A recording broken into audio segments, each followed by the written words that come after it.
सदरची जी घटना एक गॅसचा जो टँकर आहे त्याचा स्फोट झालेला आहे. पहाटे 4:30-5च्या दरम्यानची घटना आहे. त्याच्यामध्ये आजूबाजूला पार्क केलेल्या 2 ज्या ट्रक आहेत त्यांचं नुकसान झालेलं आहे आणि जो इथे हॉटेल आहे ढाबा त्याचंही काही नुकसान झालं आहे. आजूबाजूचे घर आहेत त्यांचं देखील काही नुकसान झालेलं आहे.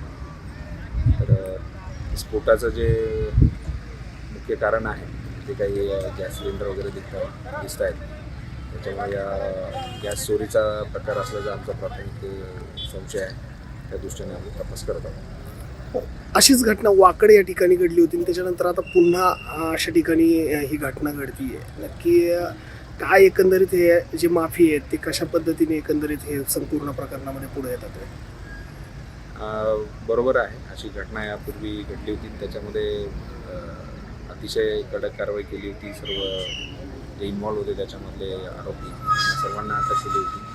पुन्हा अशा प्रकारची जी घटना या ठिकाणी घडते ती याच्यामध्ये देखील जे काही याच्यामध्ये इन्व्हॉल्व लोक असतील त्यांच्यावरती कडक कारवाई करतात.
मी झोपलेलो होतो.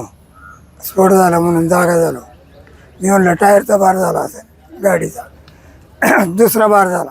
त्याला म्हणलं टायरचा बार म्हणतो आत्ता लगेच दुसरा कास काय झाला म्हणून मी परत तसाच गुरमळत राहिलो. आणि मग ज्यावेळेस त्याचा मोठा स्फोट झाला ना गॅसचा तेव्हा मग बाहेर आलं तर नीटकून गाडी पेटली होती. गाडीचं तोंड इकडे होतं पश्चिमेकडे आणि पूर्वेकडच्या बाजूने गाडी पेटली कशाची गाडी होती काय? ती गॅसची होती. गॅसची. हम्म.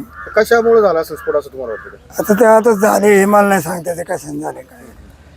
जाळ झाल्याच्या नंतर मी मग आणि आमच्या पुतण्याने तेवढंच मला फोन केला, म्हणले गॅसची गाडी पिटली, तुम्ही पहिले बाहेर पडा म्हणले. आगीमुळं काय एकंदरीत नुकसान झालंय घराचं वगैरे? आता आमची नुकसान या झाडांची झाली, हे घराची झालेली आहे. पत्रे चिरे पडले, हे पडूला चिरा पडल्यात, बेताडाला चिरा पडल्यात, अँगल तुटलेले आहेत.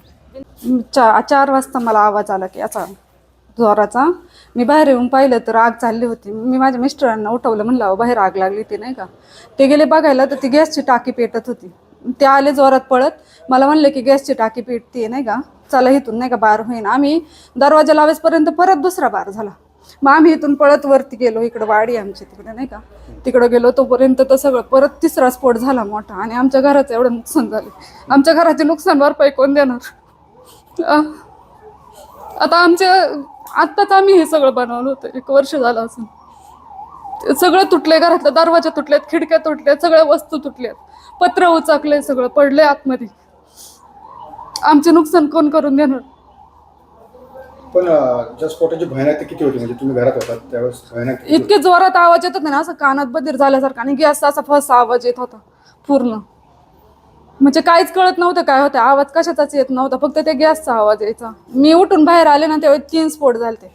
3 स्फोट झाले तर हे बघायला गेले, माझे मिस्टर बघायला गेले, तर आवाज येत होता ना. ते म्हणजे गॅसची टाकीचा मोठा स्फोट होईन, चाला आपलं. मग आम्ही हे शेजारी चुलते यांचे, यांनी आवाज दिला की गॅसचा स्फोट होतोय, चला म्हणून बाहेर, घराच्या बाहेर नाही का. मग ते पण गेले आणि आम्ही पण गेलो. नाव काय तुमचं? सारिका नितीन मोहिते.